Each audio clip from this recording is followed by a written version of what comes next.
पिछले लेक्चर में हम लोगों ने जो रिलेटिविटी के प्रमुख परिणाम थे उन सब की चर्चा की और एक सारांश हमने लिखा बोर्ड के ऊपर। और अब हम बचे हुए जो हमारे पास लेक्चर्स होंगे उनमें हम कुछ प्रश्न हल करेंगे, रिलेटिविटी से संबंधित कुछ सवाल हम हल करेंगे। तो पहला सवाल हम ले रहे हैं जो वास्तव में एक डॉपलर इफेक्ट से संबंधित चीज़ है।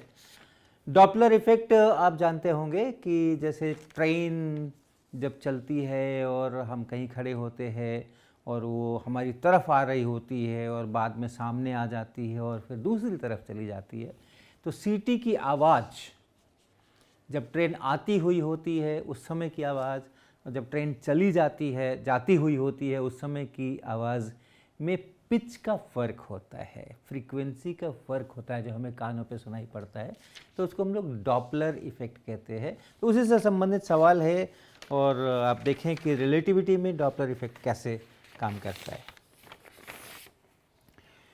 विद्युत चुंबकीय तरंगों का एक स्रोत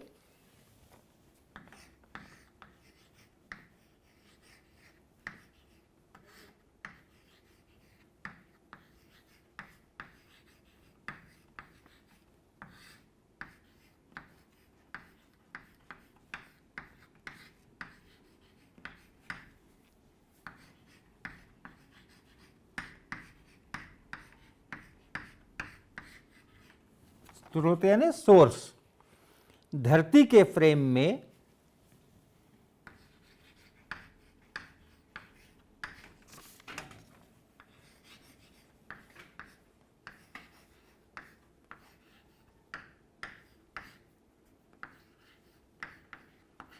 v वेग से चल रहा है।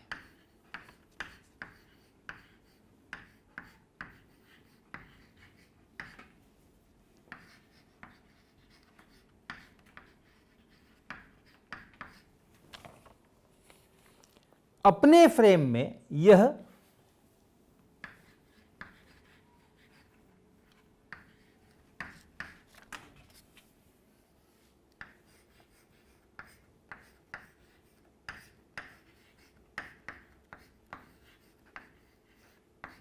न्यू नॉट, ये न्यू पढ़ते हैं, ये ग्रीक अक्षर है न्यू, आवृत्ति की तरंगें उत्पन्न करता है।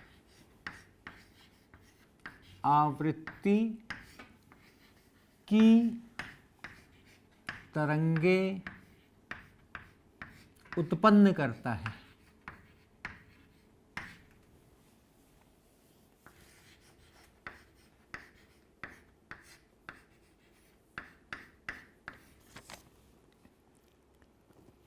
धरती पर आती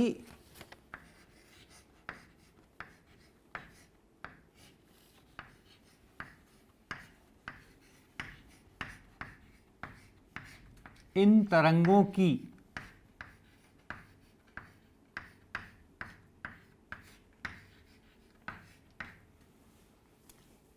आवृत्ति निकालें।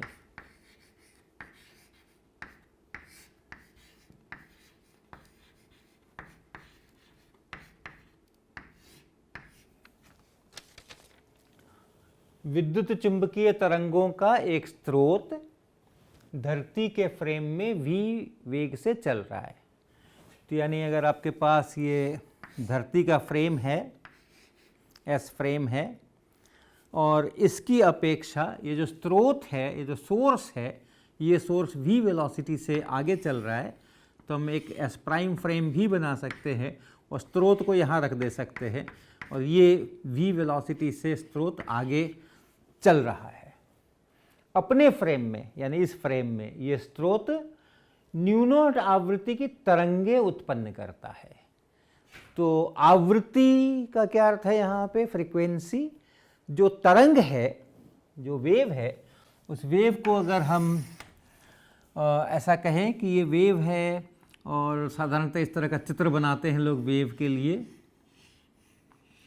विद्युत चुंबकीय तरंग है ये, तो जो विद्युतीय क्षेत्र है, इलेक्ट्रिक फील्ड है, वो कुछ इस तरफ हम लिख सकते हैं और ये ऐसा x इस तरफ लिख सकते हैं। तो यानी इस तरह का वेरिएशन होता है। एक जगह पे ये क्षेत्र का मान सबसे अधिक है, यहाँ भी सबसे अधिक है, यहाँ सबसे अधिक है। तो ये जो स्थान होते हैं जहाँ क्षेत्र का मान सबसे अधिक होता है उसको हम लोग क्रेस्ट कहते हैं, क्रेस्ट या शिखर कहते हैं या श्रृंग कहते हैं। और ये जो स्थान है ये वाले, ये क्रेस्ट हो गए, ये सारे ये सब क्रेस्ट हो गए जहाँ सबसे अधिक है, ऐसे ये। और ये जो स्थान है ये वाले, इसको ट्रफ कहते हैं, गर्त, सबसे कम। ये जो स्थान है ये सब गर्त कहलाते हैं। तो एक शिखर, फिर गर्त, फिर शिखर, फिर गर्त, इस तरह से वो बनता है।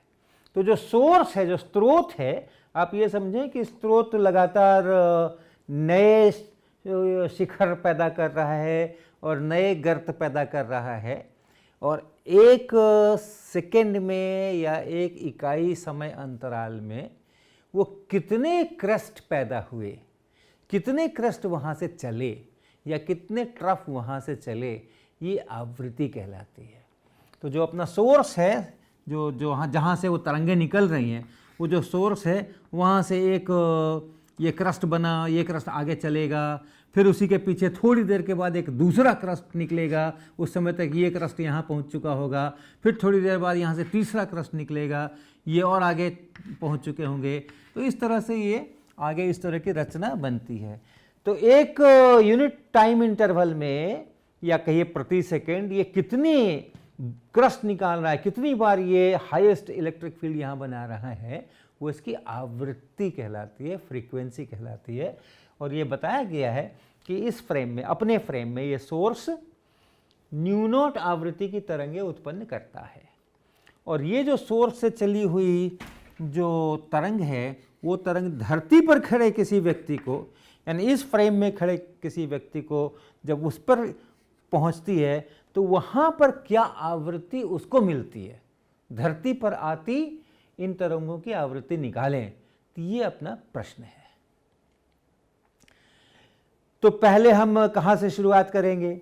पहले हम इसके अपने फ्रेम पर देखें, इसके अपने फ्रेम में, एस प्राइम फ्रेम में, एस प्राइम फ्रेम में ही देखें। तो इस फ्रेम में एक क्रस्ट निकला, किसी समय पे एक क्रस्ट निकला, T1 टाइम पे मान लीजिए क्रस्ट, उस सोर्स ने क्रस्ट निकाला T1 समय पे, और थोड़ी देर के बाद ये क्रस्ट तो आगे बढ़ा और इसने एक दूसरा क्रस्ट निकाला, और वो कितने टाइम पे निकाला, तो कुछ T1 प्लस डेल्टा T इतने टाइम पे निकाला। तो एक क्रस्ट निकालने से दूसरे क्रस्ट निकालने में जो समय है, समय अंतराल,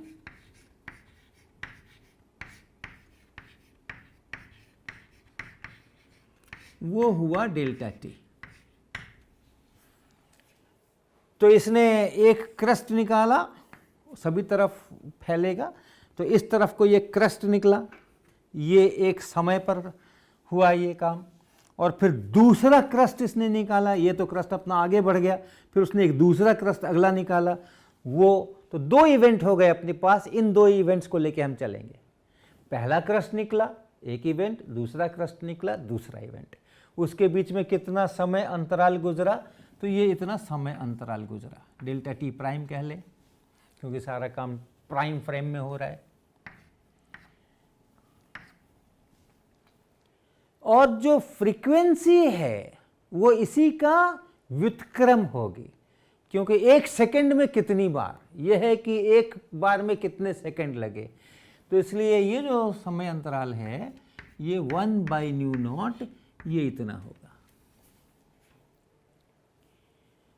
तो सबसे पहले तो हम ये देखें कि धरती के फ्रेम से ये एक क्रस्ट निकालने में और दूसरा क्रस्ट निकालने में जो समय अंतराल है वो कितना है।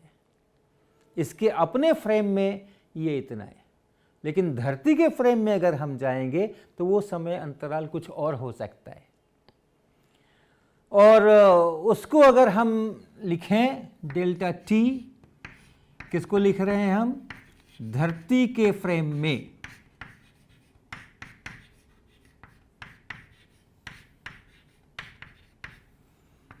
दो लगातार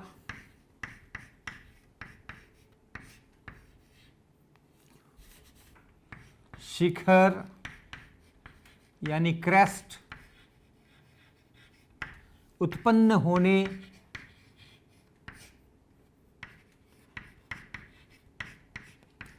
के बीच का समय अंतराल,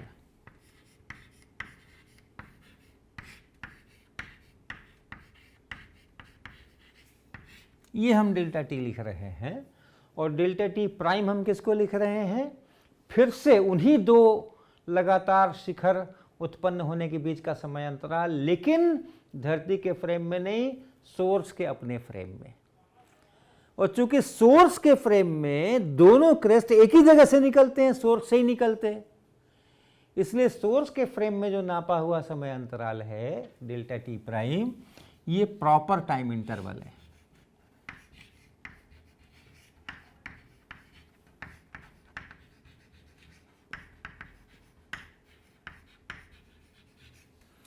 ये प्रॉपर टाइम इंटरवल है क्योंकि एक ही स्थान पर दोनों इवेंट हो रहे हैं। सोर्स से ही पहला क्रेस्ट निकला और फिर अगला क्रेस्ट निकला। तो सोर्स के फ्रेम में यहां देखें, इस फ्रेम में बात करें तो ओरिजिन से ही पहला क्रेस्ट निकला, ओरिजिन से ही अगला क्रेस्ट निकला। इसलिए इस फ्रेम में जो टाइम इंटरवल नापा जा रहा है वो प्रॉपर टाइम इंटरवल है। और प्रॉपर टाइम इंटरवल सबसे छोटा होता है। किसी दूसरे फ्रेम से देखेंगे तो टाइम इंटरवल उससे बड़ा हो जाएगा, उसको टाइम डायलेशन कहते हैं। तो इसलिए ये जो डेल्टा टी है वो होना चाहिए delta T prime divided by, बड़ा करना है ना तो भाग लगाना, एक से छोटी संख्या से भाग लगाना, तब बड़ा मिलेगा। और ये डेल्टा टी को बड़ा होना चाहिए डेल्टा टी प्राइम से, इसलिए ये ऐसा रिश्ता, अर्थात 1/μ0 और square root 1 - v² by c², ये इतना। तो धरती के फ्रेम से हम क्या देख रहे हैं? ये सोर्स इतने इतने टाइम इंटरवल के बाद क्रेस्ट भेज रहा है, लेकिन ये धरती पर आती तरंगों की आवृत्ति नहीं है। धरती पर जो पहुंच रहा है, जो यहाँ इस ऑब्जर्वर को, इस प्रेक्षक को जो क्रेस्ट मिल रहे हैं, एक क्रेस्ट मिला और फिर अगला क्रेस्ट मिला, उसके बीच में कितना टाइम इंटरवल है, उससे आवृत्ति निकलेगी इस फ्रेम के लिए। इसने कितने कितने समय पर क्रेस्ट निकाला वो इसकी आवृत्ति नहीं देगा। इतने इतने समय पर क्रेस्ट निकल रहा है ये बात तो हो गई है, लेकिन हमें कितने कितने समय पर मिल रहा है ये प्रश्न अभी भी शेष है। तो उसकी भी गणना करें, उसका भी कैलकुलेशन करें। ये धरती का ऑब्जर्वर यहाँ खड़ा है और ये एक फ्रेम है एस प्राइम, जिसके ओरिजिन पर एक सोर्स है, और किसी टाइम पर मान लीजिए t1 प्राइम टाइम पे इसने एक क्रेस्ट उत्पन्न किया जो क्रेस्ट के इधर को चला। और जिस समय, अब सारी बात हम धरती के फ्रेम से कर रहे हैं, ये जो ये फ्रेम है, ये फ्रेम ऐसा चल रहा है v वेलोसिटी से, ये हम सारी बातें अब धरती के फ्रेम से कर रहे हैं।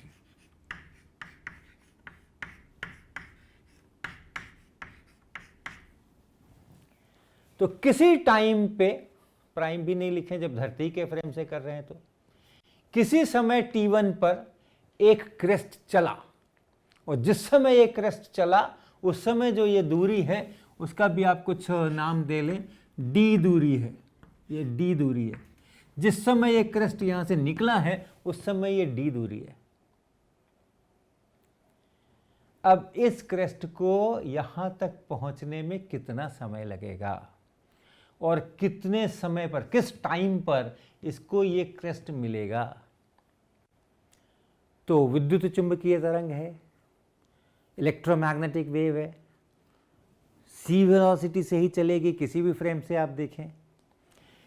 तो ये जो ऑब्जर्वर देखेगा वो पाएगा कि ये क्रेस्ट सी वेलोसिटी से चल के यहां पहुंच रहा है।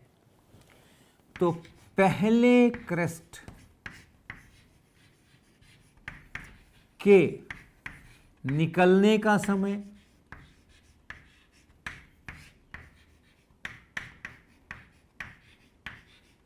ये T1 और पहले क्रेस्ट के पहुंचने का समय, कहां पहुंचने का,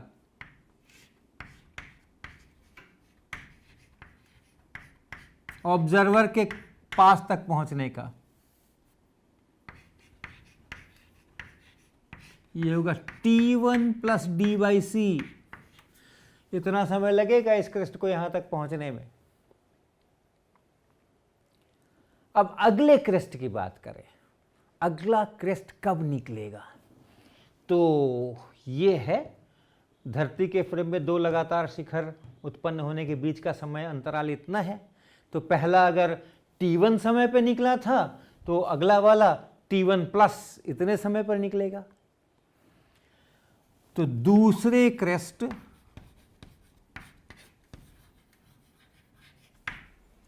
के निकलने का समय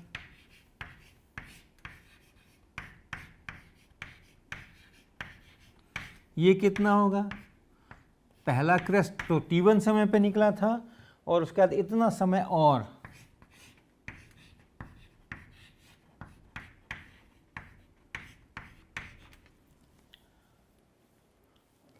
जितना समय ये एक्स्ट्रा लगा है, जितना समय ये और लगा है, इसको मैं T1 प्लस डेल्टा टी लिख लेता हूं।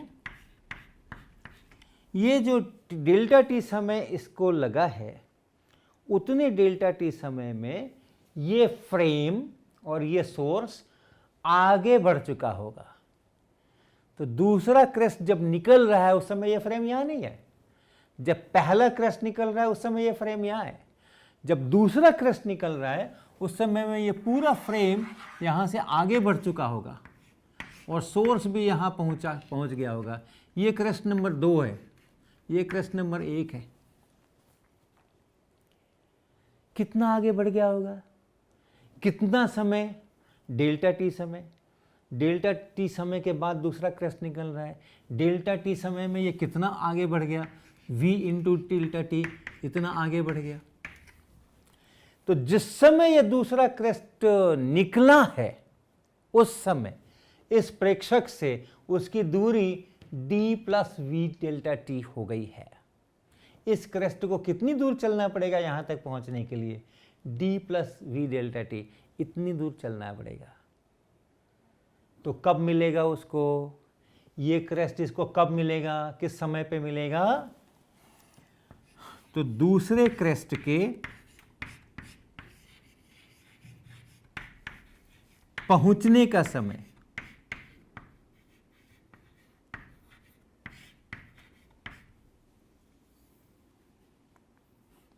दूसरे क्रेस्ट के पहुंचने का समय ये लिखें। दूसरा क्रेस्ट निकला है कब? इस समय पे T1 प्लस डेल्टा टी, इस समय पे निकला है। और कितना उसको और समय लगेगा यहां से यहां तक आने में? तो d plus V delta T और बटा c, इतना समय लगेगा इतनी दूरी तय करने में, क्योंकि इसकी भी स्पीड c रहेगी तो इतना समय लगेगा। तो पहला क्रेस्ट मिला मुझे, फिर अगला क्रेस्ट मिला मुझे, कितनी देर बाद मिला? तो हम घटा दें। दूसरा क्रेस्ट इस समय पे मिला है और पहला क्रेस्ट इस समय पे मिला है। तो जो समय अंतराल है एक क्रेस्ट मिलने के बाद दूसरा क्रेस्ट मिलने में, वो लिखें 2 लगातार क्रेस्ट के पहुंचने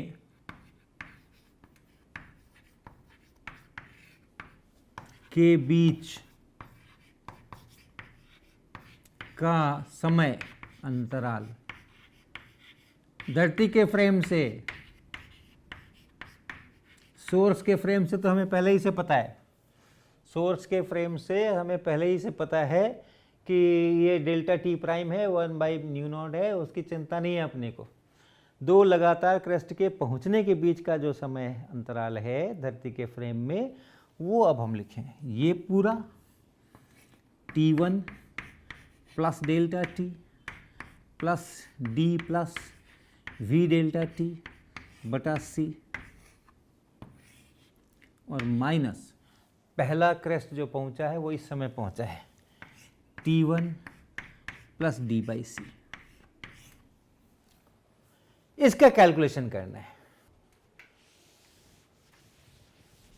तो इसका कैलकुलेशन करें, आप देखें T1 से T1 तो काट दीजिए, डी बाई सी से डी बाई सी को भी काट दीजिए, तो क्या बच गया, यहां बच गया डेल्टा टी और प्लस वी डेल्टा टी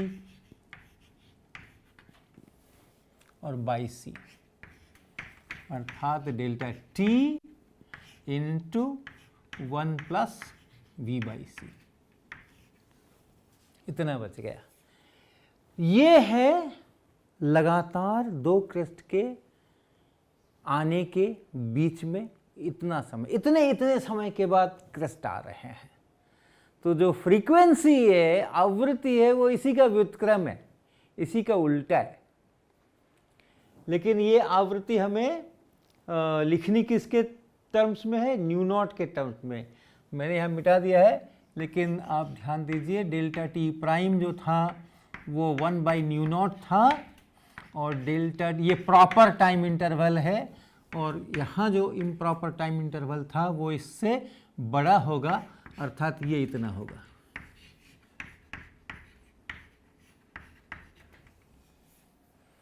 ये डेल्टा टी है, इसको आप यहाँ रखें।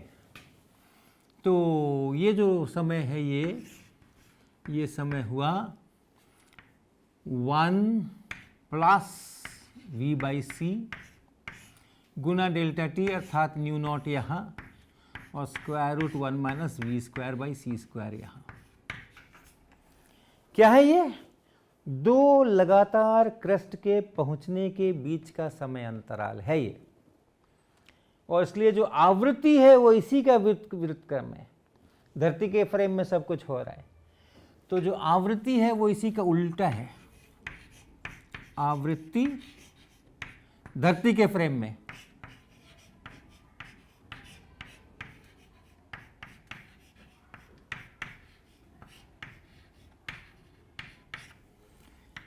New naught square root 1 minus v square by c square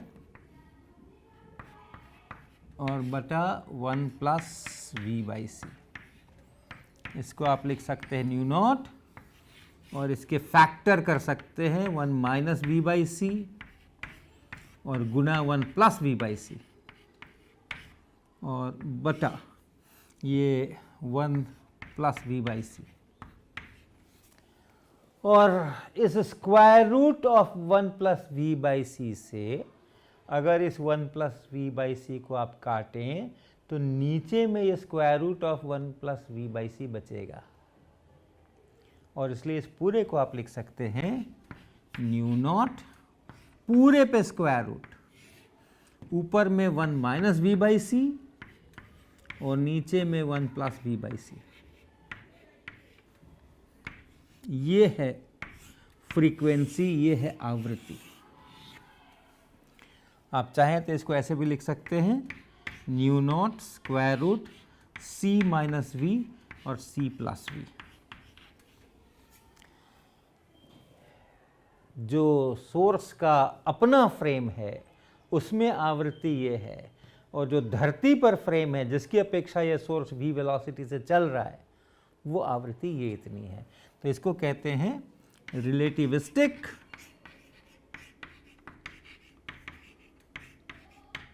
Doppler effect.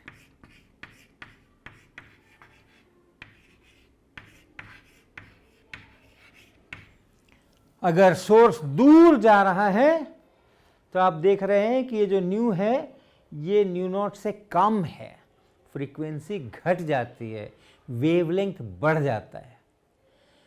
बहुत प्रसिद्ध बात है, सभी जानते होंगे कि यूनिवर्स एक्सपैंड कर रहा है। तो ये कैसे पता चला कि यूनिवर्स एक्सपैंड कर रहा है? इसी के कारण से पता चला। जो दूर की गैलेक्सीज हैं, जो ज़्यादा स्पीड से जा रही हैं, उनसे जो विद्युत चुंबकीय तरंगे आ रही हैं, उनकी आवृत्ति में इस तरह का शिफ्ट दिखाई पड़ा, इस तरह का अंतर दिखाई पड़ा। और जो जितनी दूर की गैलेक्सी है उसके अनुसार उसका उतना अधिक शिफ्ट है। तो वहाँ से सब कैलकुलेशंस हुए कि यूनिवर्स एक्सपैंड कर रहा है।